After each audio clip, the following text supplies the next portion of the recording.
ശുദ്ധീകരണ ആത്മാക്കൾക്കായുള്ള പ്രാർത്ഥന. ഈശോയെ, ഗെത്സമേനയിൽ അങ്ങ് സഹിച്ച ദുഃഖങ്ങളിലും അങ്ങേ പീഡാസഹനങ്ങളിലും മുൾക്കിരീടധാരണത്തിലും കാൽവരിയിലേക്കുള്ള യാത്രയിലും ക്രൂശിക്കലിൻ്റെയും മരണത്തിൻ്റെയും യോഗ്യതകളാൽ ശുദ്ധീകരണ ആത്മാക്കളുടെ മേലും, പ്രത്യേകിച്ച് എല്ലാവരാലും വിസ്മരിക്കപ്പെട്ട ആത്മാക്കളുടെ മേലും കരുണയായിരിക്കണമേ. അവർ സഹിക്കുന്ന പീഡകളിൽ നിന്ന് അവരെ വിമോചിപ്പിക്കണമേ. അങ്ങയുടെ ഏറ്റവും മാധുര്യമുള്ള ആശ്ലേഷത്താൽ അവരെ വിളിച്ച് പറുദീസിലേക്ക് പ്രവേശിപ്പിക്കണമേ. സ്വർഗസ്ഥനായ ഞങ്ങളുടെ പിതാവേ, അങ്ങയുടെ നാമം പൂജിതമാകണമേ. അങ്ങയുടെ രാജ്യം വരണമേ. അങ്ങയുടെ തിരുമനസ്സ് സ്വർഗത്തിലെ പോലെ ഭൂമിയിലുമാകണമേ. അന്ന് വേണ്ടുന്ന ആഹാരം നീ ഞങ്ങൾക്ക് തരണമേ.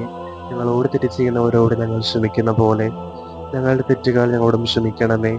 ഞങ്ങളെ പ്രലോഭനത്തിൽ ഉൾപ്പെടുത്തരുതേ, തിന്മയിൽ നിന്ന് ഞങ്ങൾ രക്ഷിച്ചുകൊള്ളണമേ. നന്മ നിറഞ്ഞ മറിയമേ സ്വസ്തി, കർത്താവ് അങ്ങയുടെ കൂടെ സ്ത്രീകളിൽ അങ്ങ് അനുഗ്രഹിക്കപ്പെട്ടവളാകുന്നു. അങ്ങയുടെ ഉദരത്തിൻ ഫലമായി ഈശോ അനുഗ്രഹിക്കപ്പെട്ടവനാകുന്നു. പരിശുദ്ധ മറിയമേ, തമ്പുരാന്റെ അമ്മേ, പാപികളായ ഞങ്ങൾക്ക് വേണ്ടി ഇപ്പോഴും ഞങ്ങളുടെ മരണസമയത്തും തമ്പുരാനോട് അപേക്ഷിച്ചുകൊള്ളണമേ. ആമേൻ. നന്മ നിറഞ്ഞ മറിയമേ സ്വസ്തി, കർത്താവ് അങ്ങയുടെ കൂടെ സ്ത്രീകളിൽ അങ്ങ് അനുഗ്രഹിക്കപ്പെട്ടവളാകുന്നു. അങ്ങയുടെ ഉദരത്തിൻ ഫലമായി ഈശോ അനുഗ്രഹിക്കപ്പെട്ടവനാകുന്നു.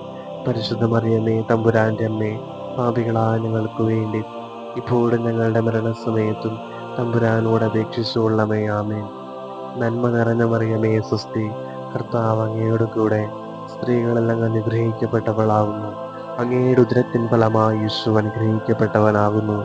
പരിശുദ്ധ മറിയമേ, തമ്പുരാന്റെ അമ്മേ, പാപികളായ ഞങ്ങൾക്ക് വേണ്ടി ഇപ്പോഴും ഞങ്ങളുടെ മരണസമയത്തും തമ്പുരാനോട് അപേക്ഷിച്ചുകൊള്ളണമേ. ആമേൻ. പിതാവിനും പുത്രനും പരിശുദ്ധാത്മാവിനും സ്തുതി, ആദിയിലെ പോലെ ഇപ്പോഴും എപ്പോഴും എന്നേക്കും. ആമേൻ.